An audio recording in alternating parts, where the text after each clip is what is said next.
Good morning, everybody, and welcome, and thanks for joining us for this first in a two-part series of Driving Sustainable Value with IBM LinuxONE. I am Susan Woods, and with me today, I'm the Chief Growth Officer at Evolving Solutions, and with me today is Monte Bauman. Monte is a LinuxONE solution architect at Evolving Solutions. However, for the past 39 years, Monte has spent his time helping clients simplify technology.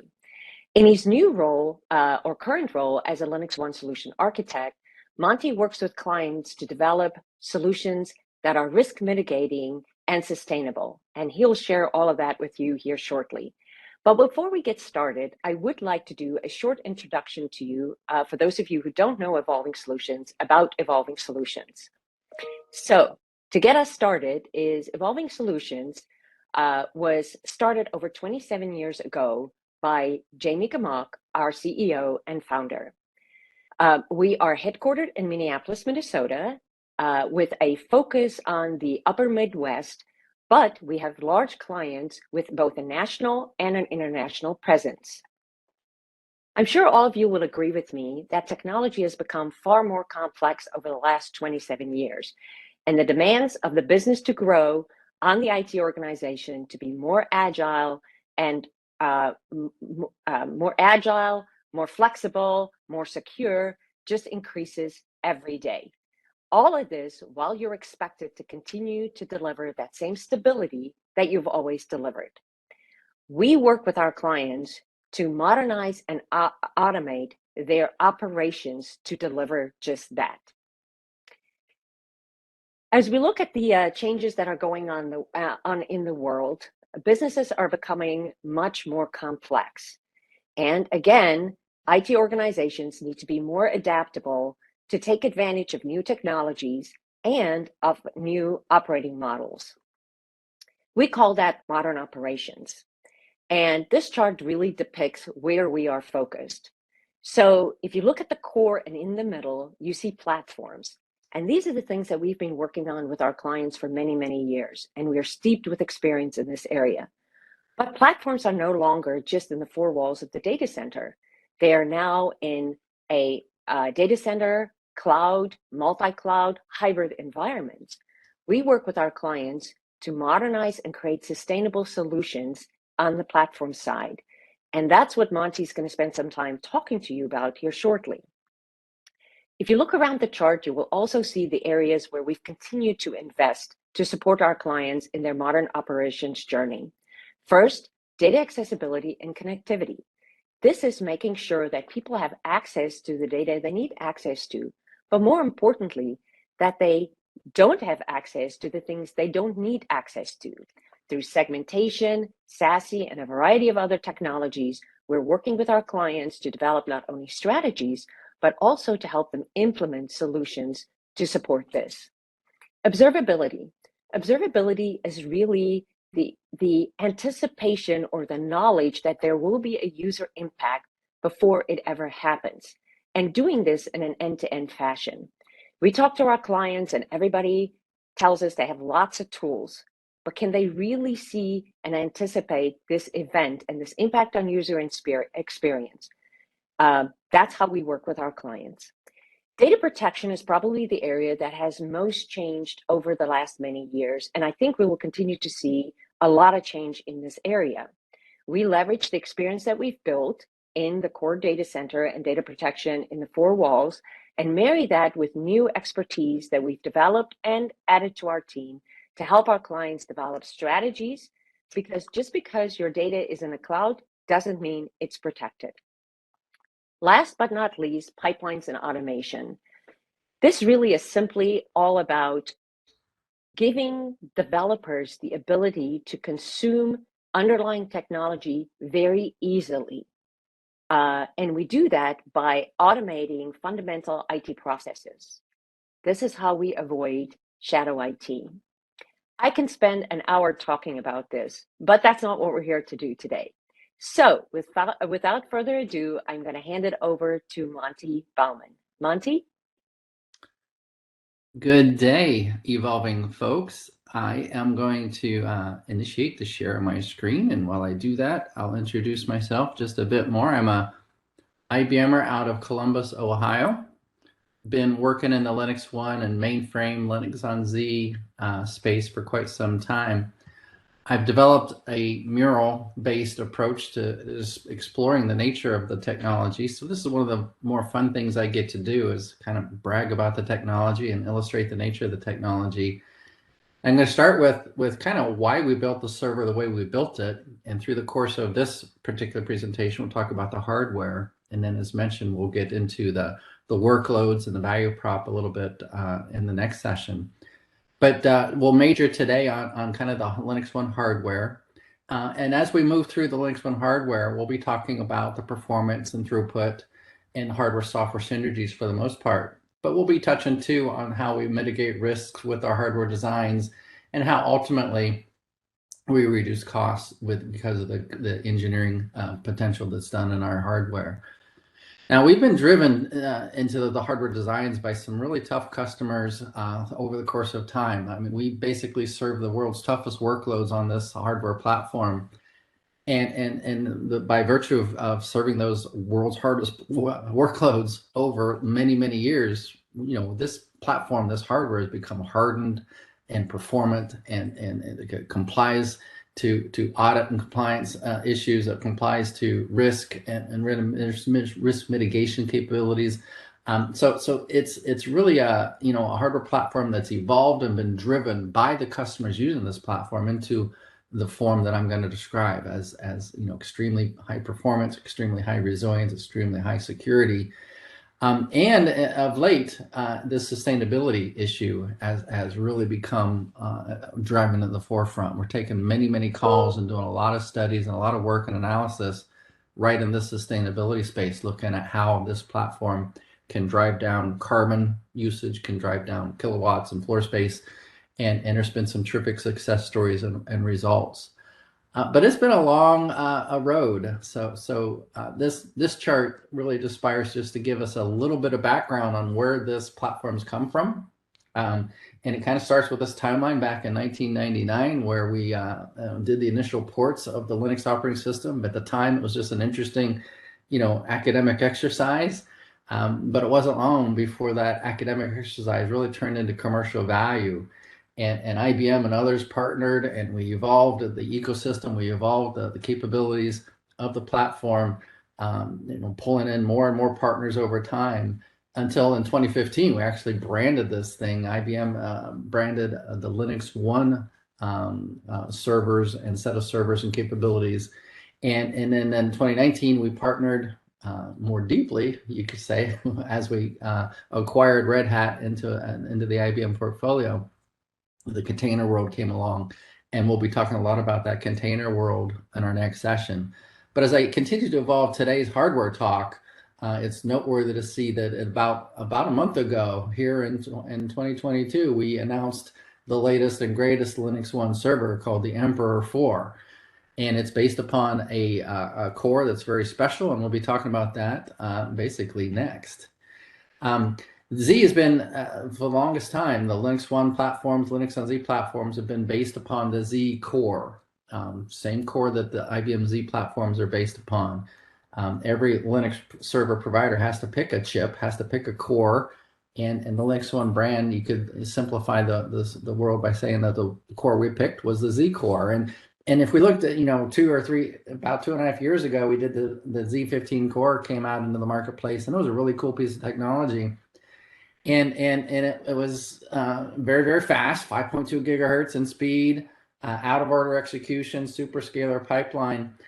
A lot of work went into this core from a performance perspective. So from performance, you need a fast cycle time. For performance, you need a pipeline that's not going to stop, which is to say you need to reduce the memory time associated with your workloads by caching appropriately, by having high hit ratios in your cache. You do that by having sophisticated cache structures. You do that by having large cache structures. And not only cache structures for instructions and data that we see here, but also cache structures for branches, branch histories, for address translation. So there's a wide variety and a lot of caching of elements of instruction execution, such that the pipeline doesn't have to stop, doesn't have to wait. I like to say that all cores wait at the same rate, which is they don't do anything until that pipeline is full and ready to run. The other piece of this architecture, as you can see kind of in the middle here, is kind of the superscalar nature of the machine. This is places the pipeline can dispatch instructions to. So you see multiple load store units, you see multiple fixed point units, and that's by virtue of the fact that the bulk of the instruction set in our machine is of that nature. So we can take and parallelize instruction execution across these execution elements. And that's how we execute more than one instruction per clock cycle at this tremendously fast cycle time. So that should all lead you to the impression, and be an appropriate and accurate one, that this is a very high performance core. You then multiply that performance potential by the fact that we invest circuitry, we invest transistors in some hard to crack software problems. Cryptography is probably a great example of cryptography, and the algorithms associated with cryptography are just long path length kind of things. If you do it in software, a lot of path length, a lot of calculations, a lot of math, a lot of execution time would be spent doing cryptographic algorithm execution. On the other hand, if you start to reduce and implement a lot of those algorithms in hardware, in the transistor circuitry of the system, in what we call the CPAC-F facility of the core, then you accelerate that software by using hardware acceleration. And that's exactly what we did. I think about 4 core generations ago, we saw the writing on the wall. We saw that this cryptography, this security, cybersecurity is going to become a bigger and bigger issue. And so we started investing more and more circuitry in the acceleration of cryptography. The other thing we saw coming was data explosion. So as the world digitized more and more and more, data got bigger and bigger and bigger. Data exploded essentially. And how do you deal with that? Well, number one, you need to be able to analyze it. And we'll talk to that in a second. But the other thing you need to do is be able to store it and move it. And one little trick to doing that and facilitating that is by compressing it first. So if you can make that data a little smaller, you're going to save a lot on disk. You're going to save a lot on the time spent moving that data around, so long as the software path length associated with compression and decompression doesn't outweigh the benefits of compressing and decompressing. So again, by allocating and accelerating those algorithms with hardware support, with transistors dedicated to doing compression acceleration, decompression acceleration, then we've got that we've cracked that nut. You'll see sort acceleration, you see Java acceleration. So a lot of transistors have been dedicated to these hard to solve software problems. So very fast cycle time, more than one instruction per clock cycle, and new instructions in the instruction set to invoke hardware to execute hard to solve software problems and reduce path length. All those things add up to an extremely high performance core for key and interesting workloads. Now, the Z15 core enjoyed those characteristics, and it's an extremely good core. And then the Z16 comes along, and it just, as usual in computer science world, it stands on the shoulders of its predecessors. So you'll see in the Z16 core, which is the core that's shipping now in the Emperor 4 product in the LinuxONE family, it's based upon you see a lot of the shared characteristics of that Z15 core. It's 5.2 gigahertz, it's super scalar, it's got the workload acceleration, it's got some additional workload acceleration that we'll talk about here in a second. And it's also got an additional level of cache, a whole new cache structure. There's about 8 times, the Z15 core had tremendous amount of cache. Now, when I say we have 8 times more cache associated with the core in the level 2, it should just prove the remarkable dedication to preventing pipeline stalls that we've put into place to keep this Z16 core running even better and faster than its predecessor, the Z15 core. The other thing the Z16 core enjoys is improved out-of-war execution. So the pipeline sophistication is one of the key things that gets better and better each time we announce a core. Indeed, this 5.2 gigahertz core, this is the Z16. We've been at 5.2 gigahertz before. We hit 5.2 gigahertz probably 8 years ago with a predecessor core. But this core, because of out-of-order execution, because of the sophistication, because of the improved cache structures, this core is almost twice as fast as that first time we hit 5.2 gigahertz. So remarkable engineering at hand. Hopefully that's the short story. The other kind of piece of hardware story that's important to tell is the resilience story. So this core can be spared. This core, in the unlikely eventuality of a core failure, we can spare this core onto a spare core in real time without loss of state of application, without loss of data, without any loss at all. Only thing that happens is an error message is logged and a repair event could be scheduled. But it's kind of remarkable that we can take a major hardware failure in the system, a core failure, and it's a total non-event in this system, and that the engineering of the system deals with that failure so fluidly. So these cores can be characterized as central processors. In the Linux space, they can be characterized as IFLs, integrated facility for Linux processors. If we were talking about ZOS and mainframe and traditional dedications, they could be zips, they could be other things. But another aspect of the core characterizations is system assist processors and integrated firmware processors. These are things that are under the covers of the system, which is kind of builds out this performance story on another layer, in that asynchronous work within the system is not done on our cores. Asynchronous work within our system is farmed out to things like the firmware processor, the system assist processor, and the asynchronous data mover that we'll see here in a second. Those asynchronous processes are offloaded from the central processors, from the cores, onto these ancillary processors to, again, keep performance yielded from the cores at an optimized level. So again, a level of sophistication that's unlike any other server in the world. So these cores, of course, are housed on a chip, and this is the Telum chip.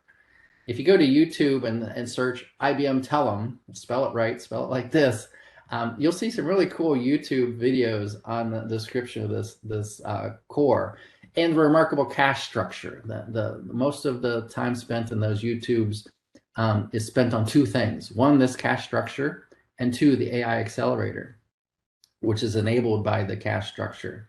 So just to review the cache structure, each core has an associated very, very, very large level 2 cache. And these caches are linked together with this bidirectional high-speed cache ring. And it's not just the cores that are parked on the ring. There's accelerators that are parked on the ring as well. There's an asynchronous data mover I mentioned a moment ago. We talked about compression acceleration. There's another level of compression acceleration available on the chip that's linked to the cache ring. And the AI accelerator. This is kind of the remarkable new piece of technology. There's a new neural network instruction in the instruction set, and if that instruction is executed, it basically invokes the AI accelerator circuitry and maps that neural network instruction to the level 2 cache data to do high-speed inferencing.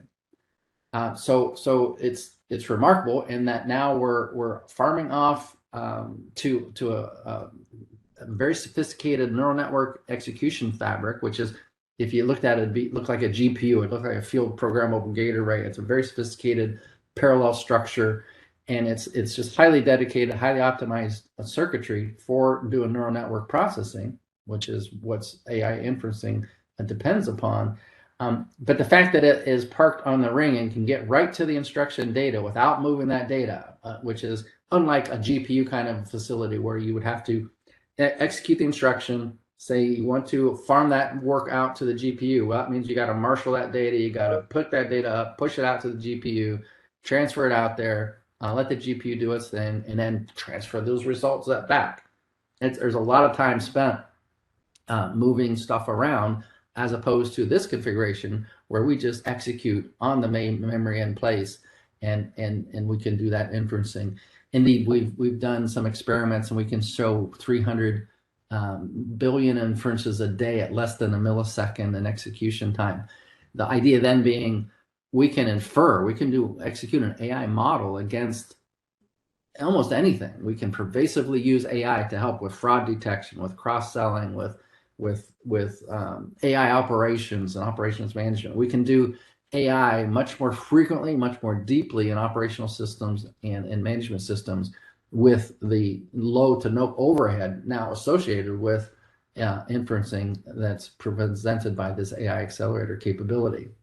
So this is a really cool chip. It's 22.5 billion transistors using 7 nanometer lithography. So this is state-of-the-art IBM design technology that's now available. The chip is an 8-core chip. And you think, well, that's a little bit step backwards, because if you remember the Z15 chip, it's a 12-core chip.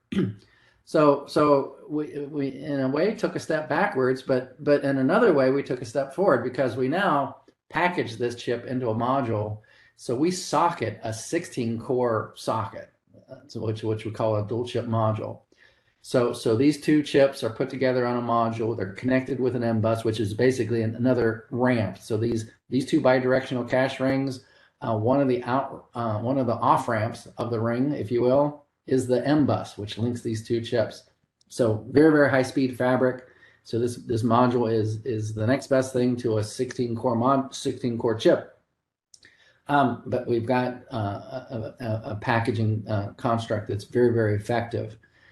And that then goes to the motherboard. So the motherboard is kind of the major electronic piece of componentry in the LinuxONE servers or LinuxONE Z servers. And it's these 4 sockets that I've drawn here. Each socket has the dual chip module. And then along with the drawer is the DIMMs.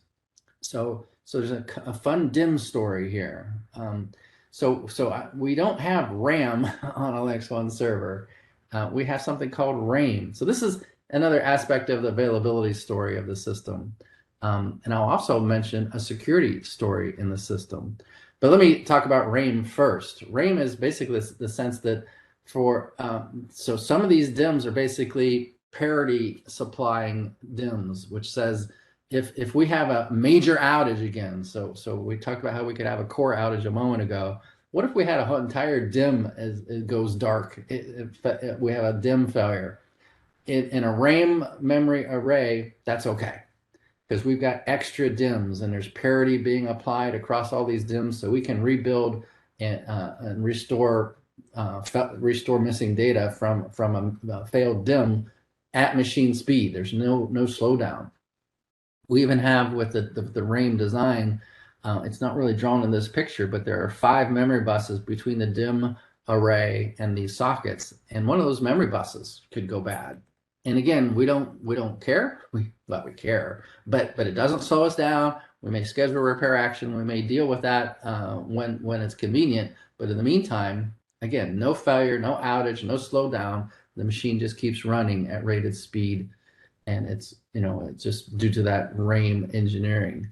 The other security piece I started to mention earlier is we now have system encrypted RAIM. So the RAIM is encrypted. Every byte of data is encrypted at this layer. It's only upon moving from over the memory bus into the sockets that that memory is decrypted. And that's done by the system. That's just by default. You don't have to turn that on. You don't have to turn that up. You can't turn it off. It's just in the system with system managed keys. And that's so that nobody who was able to introspect memory would see a memory object in the clear if they were able to look at the memory array. So threat apertures, we're just closing those each generation of the machine. We just close more and more threat apertures as we go. So this is the major hardware construct in our platform. The Emperor 4 system looks like this. So it's a potentially very large server from a capacity perspective, but from a floor space perspective, it's just another set of racks. This is a 19-inch rack. It is an IBM proprietary rack. It's got the fancy covers, acoustics, and airflow designs built into that rack. but it's a 19-inch form factor, rather readily goes under your floor. And it's a very scalable configuration. So you can start quite small with this. And I've drawn here to the side one rack in a potentially startup single rack system, which would have a single motherboard, a single IO drawer, and a radiator in it. Now, what's a radiator doing? Well, this radiator is doing much what the radiator in your pickup truck does. The radiator in your pickup truck flows coolant across the cylinder heads to remove heat from the engine block so that the engine block stays reliable, stays performant, and runs well. So we're doing the same thing here. We're flowing cooling water across the processor drawers to remove heat from the heat caps on top of those 5.2 gigahertz cores, because at that energy density, if you don't remove that energy actively, you won't have a sustained long life. Indeed, when the smoke comes out of your semiconductor, the magic is gone. So we want to flow cooling water across those processor caps, and that helps us reliably run those cores. And indeed, the result, and the systemic result of that attention to detail is, 5, 6, and even now 7 nines of availability on statistically average. So a mean time between failure of almost a century kind of thing. This is this server is more resilient and reliable than any server that's ever been built. So the radiator is part of that. In some attention to detail is the fact that this radiator is an N+1. Everything's N+1, as you might imagine, if not N+2. So this radiator is N+1. We've got there's multiple radiator elements, multiple pumps. If one fails, the other is happy to take on the whole load. If both fail, what happens then? Well, again, the system doesn't go down. We will turn on the air cooling in the system and maximize the airflow in the system. I've heard it sometimes told that it sounds like a jet airliner is now landing in your data center when we turn on all the fans. And even so, it won't be able to sustain, in all likelihood, the same cooling capability of the radiator. So we'll have to slow the system down. We may have to cycle steer the 5.2 gigahertz cores down to something less than 5.2 gigahertz. So your system will slow down potentially and probably, but it will not stop. Workload management may be invoked, and your high priority work will continue to get high priority service and probably perform pretty much like it did before. But some of your medium and low priority work may start to suffer a bit more. But again, no outage. Your high priority work, your important work, in all likelihood, is going to continue to be executed quite successfully. So another attention to detail resilience story. So this is the small Emperor 4 configuration, single processor drawer. Let's kind of page over to the opposite end of the spectrum. This is as big as you can get.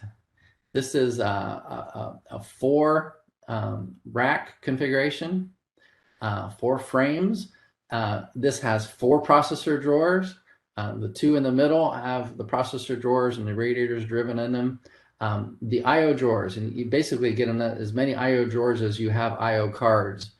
16 cards can be put in each IO drawer. So as you expand and add HBAs, as you expand and add NICs, as you expand and add crypto HSMs and the like, or you expand and add NVMe carrier cards, the IO drawers expand as well. Another resilience story: if you were to expand from IO drawer 1 to IO drawer 4 over here, number 2 is over here.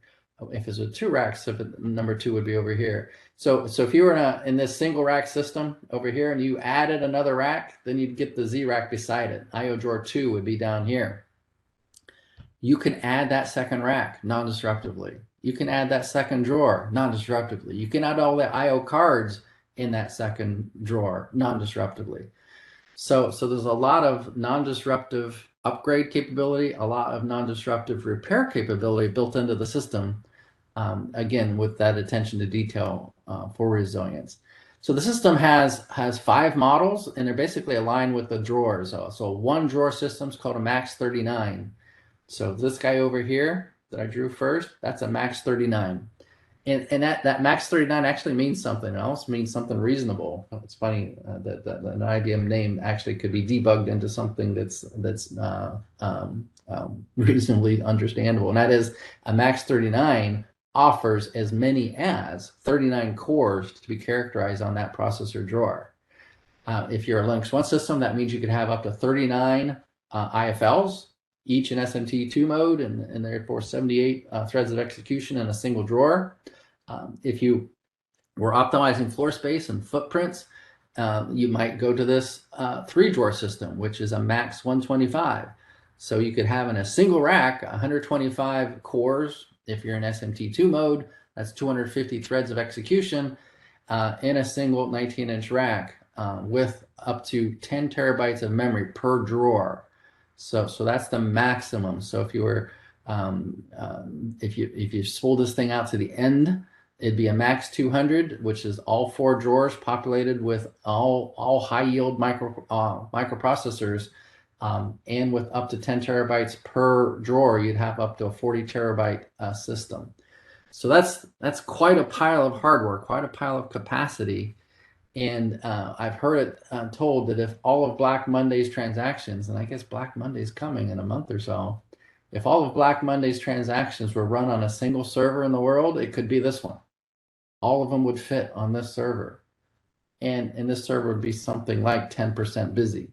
So that hopefully gives you some indication just how powerful this machine is, where each and every one of these 200 cores shares that 5.2 gigahertz design that we talked about a moment ago. So a great deal of engineering goes into the server line, and that's the Emperor 4 server, but there's a variety of servers in the LinuxONE server portfolio. So there's a mid-market server that we call the LT2, the LinuxONE 3 LT2. This is still a server based upon the Z15 chip. We'll see the next mid-market server coming next year based upon the Z16 chip. So there's a mid-market server using that 5.2 gigahertz Z15 chip.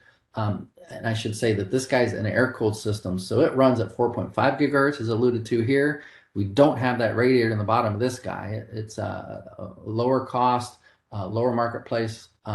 Otherwise, same architecture, same capability, same feature codes, just a slightly lower performance profile, and slightly easier to manufacture, slightly easier to purchase. The next series is the LinuxONE 3 LT1, which is the Z15-based, radiator-based, water-cooled multi-frame system. This is what was announced in September 2019, and it's essentially what was supplanted here in September 2022 with the Emperor 4, which is now the go-to server for scale, for performance, for AI execution, for inferencing, for high-end Linux requirements. So when you have a server this powerful and this capable, you then start to wonder how you're going to put that power to work. And that's what the virtualization story is about. So I'm going to tell the virtualization story as kind of my last piece of this hardware description. And that is to say that there's a firmware hypervisor in this system. And the firmware hypervisor is all about creating partitions. So it maps physical resources through the partitioning layer to an operating system. So a partition is really just a place to run an operating system. So on LinuxONE Z servers or Z systems, we can put ZOS as a partition. So we would map central processors and zips to ZOS partitions. But if we're talking Linux and LinuxONE, as we are dedicated today, we'd be talking, and more likely talking about Linux. And we can run bare metal Linux. When we put a partition together, dedicate resources to that partition, and boot an operating system, that operating system can be Linux, it can be RHEL, it can be SLES, it can be Ubuntu, and we can run some number of them because our firmware hypervisor supports a number of partitions. The high-end servers like the Emperor 4 supports up to 85 partitions. The mid-market servers support up to 40 partitions. So if you've got a small-ish number of large Linux workloads, this is a not uncommon way to see Linux being deployed to the LinuxONE machines. It's more common, however, to see a second-level hypervisor on the system. And that second-level hypervisor might take the form of an IBM-provided hypervisor called ZVM, which has a long history within the company. It understands the Z hardware very, very well. And its whole role and goal is to create a virtual machine, which could be booting Linux and running Linux, and it can support n numbers of them, basically an unlimited number. you're going to run out of hardware resources before you run out or run into issues in the ZVM hypervisor for scaling. So many small virtual machines can be deployed in a hypervised environment. We have hardware acceleration. Probably getting tired of me talking about hardware acceleration. But years ago, when the partitioning became very, very important on the platform, we created a hardware acceleration capability to promote the ability of hypervisors like the Prism hypervisor and like the ZVM hypervisor, afford them a hardware acceleration capability to interface between virtual entities like the Linux up here and the hardware layer down here. So we often see ZVM deployed this way, where non-production systems are running in a ZVM environment next to perhaps a pair of additional partitions that are clustered and now running production classes of work in this environment. So this by clustering our hypervisors, we can now do live guest relocation, we can do scheduled maintenance, we can do rolling maintenance, we can do availability. We have a single console to manage multiple systems. So a clever way to, again, pay attention to the resilience capabilities and requirements of serious Linux workloads. ZVM's a hypervisor choice. We love it when you make that choice, but we also love it now that KVM's matured so nicely on the platform, which is to say that IBM and others have contributed the code needed so that KVM understands extremely well the nature of Z hardware, the Z core. It understands those acceleration capabilities we've talked about. It understands the IO subsystem we've talked about. So KVM is essentially a first-class hypervisor and a great choice for hypervising on the system in this day and age as well.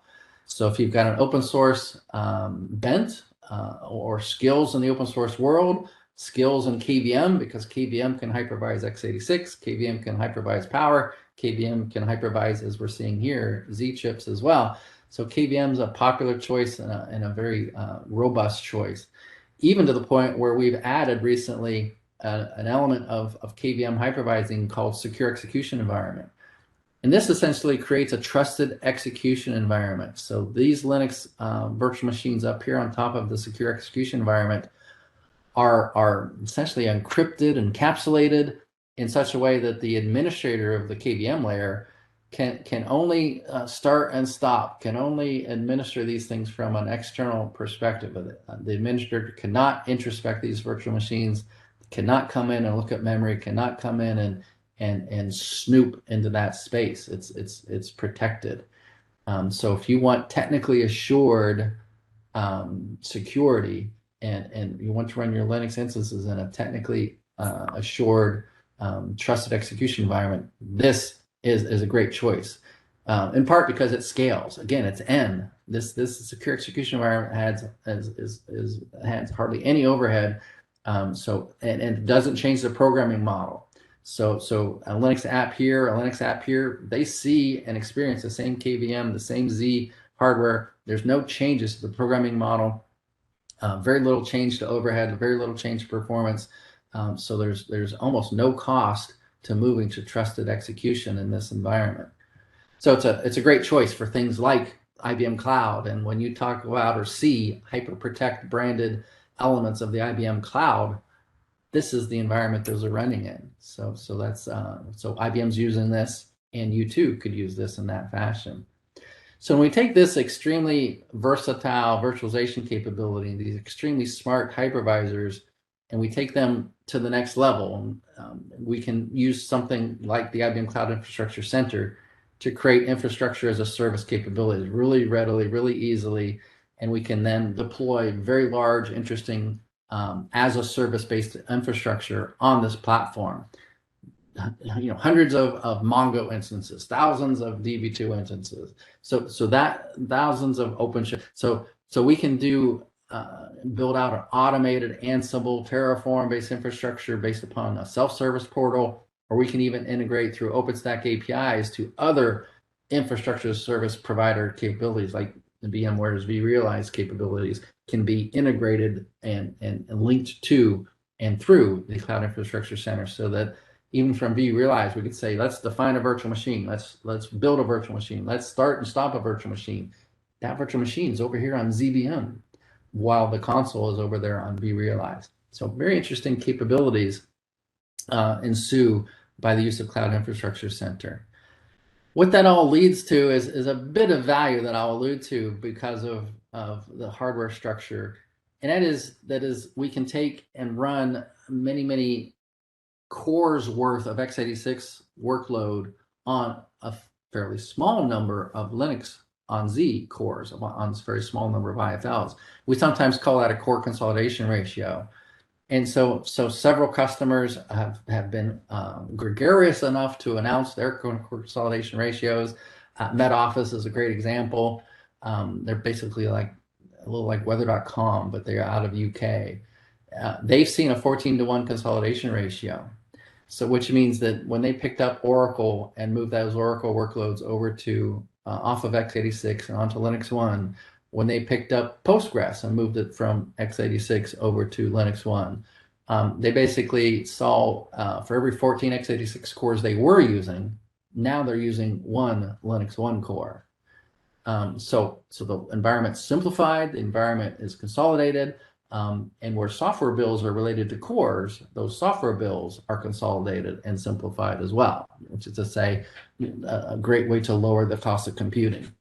It's also a great way to lower the cost of energy and floor space. If you're using 14 times less energy, if it's assuming a core is a core and a core uses the same amount of energy, which isn't too long an assumption. So if you're using a great deal less energy, but by using a great deal less cores, that builds out your sustainability story. So we've got lots of examples of customers that have done move work from x86 environments to LinuxONE, Linux on Z environments. And these studies and these lots of examples illustrate the nature of those movements. And you can look at the computer science of core consolidation. And we've already talked a good deal about the clock speed, the out of order execution, the caches. These are all kind of performance reasons why we can move and do more work per core on a Z core than an x86 core. Then you get into the systemic reasons, and the IOSys processors we've talked about. Network colocation is something we could talk about if we had more time. And it's really the idea that we can use shared memory communication. The buffers and the way we cache and the way we can mix work and have high priority work and low priority work, these all mean we can smooth peaks. We can have more low priority work, filling in the gaps between high priority work. These are all kind of the subtle reasons why we can drive average utilization rates up into the high double digits. We regularly see LinuxONE servers average utilizations at 70, 80, and even 90% because of the ability to run work that's not fragmented, that is mixed priorities and mixed types. So there's a good many reasons why we see core consolidations in those double digits and greater. So it's a terrific story that you may want to explore, and IBM and Evolve can help with that exploration. And in our next talk, we'll talk more into the software layer. I know we didn't talk about, I think I mentioned the Mongo word. We didn't talk about software like Mongo and OpenShift and Oracle and DB2 and MQ and Kafka. We'll talk to those software layers and get into the value of running the workloads that we see on the platform, how and why they're so valuable on the platform. So that's for next time. So I think I'm all set at this point, talking about the hardware. I'm going to pass the ball back to Susanna. Well, thank you, Monte. And now that we've learned all about this wonderful platform and all the components and design, just a reminder that we'll be sending out a test to everybody no, I'm just kidding. We're not doing that. I hope that you have found this as interesting as I have. And as Monte was speaking, I jotted down a couple of notes. And one was a reminder to go check out those YouTubes on the Talon chip. But also, it's just really through remarkable engineering and sophistication, this technology is providing resilience, risk mitigation, and high performance to the points that he just made on the virtualization and the consolidation. And that really drives increased sustainability. So with that, I want to just put a quick plug in and a reminder. This coming Thursday, same place, same time, Monte will continue the discussion, as you just pointed out, to talk about sustainability through LinuxONE. So with that, I will wrap and just say, please don't hesitate to contact either one of us, or on the chart, you see Scott Dradeen. Scott is the Evolving Solutions LinuxONE expert here at Evolving Solutions, and his email address is right there. So feel free to contact any of us with any questions you may have. Thanks again for joining, and this is a wrap.